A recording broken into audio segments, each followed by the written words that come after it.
За өнөөдөр та бүхнийг байрны гадаа байдаг хогийн. За энэ бол манай одоо байрны гадаа байдаг хогийн сав.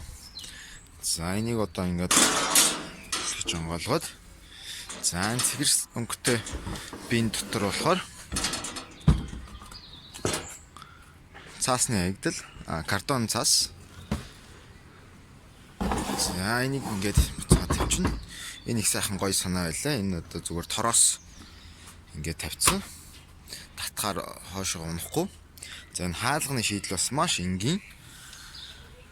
Цаанаас нь энийг дээш нь түлхэхэд тэр доор онгоох нэ. Тэгэхээр маш энгийн сайхан шийдэлтэй. За ингээд хаачна. За энэ талд хоёр саунд дотор юу байна? За энэ боронктой савыг хоош нь ингээд татаад тавьчих. За одоо онгоолвол за энэ бол биологийн гаралтай хог хайдаг, хоолны үлдэгдэл. За энэ би одоо хоолныхаа дандаа биологийн гаралтай ялзарч муудах цаасан тийм ийм бүтээгдэхүүнийг хаягдлыг бол иш нь хийж болно. За энэ бол дараа нь компост болох бах. Бордоо болох бах. За сүүлийн өдөр хоногор сарын тэт өдөр хогно гэж судалдаг юм байлээ. За өнөөдөр бол хар сав буюу бүх төрлийн хог хаягдал гардаг өдөр. За ингэ гудамжид гараад тавьсан байна. За Германд хуунцрыг ийм тэмдэглэгээр тэмдэглэдэг юм байлээ. Мөн шилэн дээр болохоор Mavic Fun Flush гэсэн бичгтэй.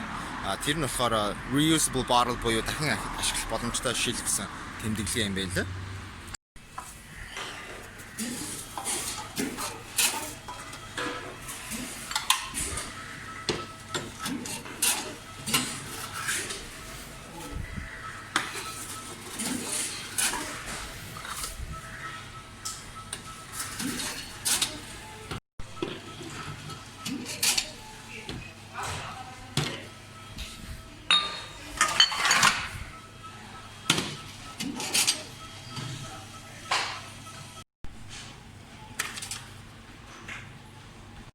Дахин ашиглах боломжгүй бас шилнүүд байдаг. За энднийг болохоор өнгөөр нь ялгадаг. За энэ миний хойно байгаа болвол за энд бол ногоон өнгөтэй, ногоон бор цэгэр өнгөтэй шилүүдийг ишээ хийн. Нөгөө энэ талд нь болохоор цагаан өнгөтэй, өнгөгүй шилнүүдийг хийдэг.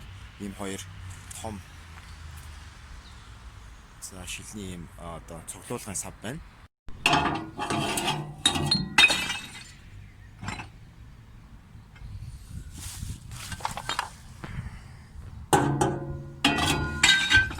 За германчууд бол одоо эртээр үеэс бүр 1800-аад оноос цаасыг дахин ашиглаж эхэлдэг болсон байна лээ. Мөн одоо давхрынхаа энэ системийг дахин ашиглах системээр маш их бахархдаг, хүүхдийн үлгэр домогт хүртэл байдаг. Мөн маш их орондоо хайртай, байгальд их хайртай хүмүүс байдаг нь маш тодорхой байна. Тэгэхээр бид ч үүнээс суралцах хэрэгтэй. Энэ бол одоо хуунцрын тухай ном байна. За ингээд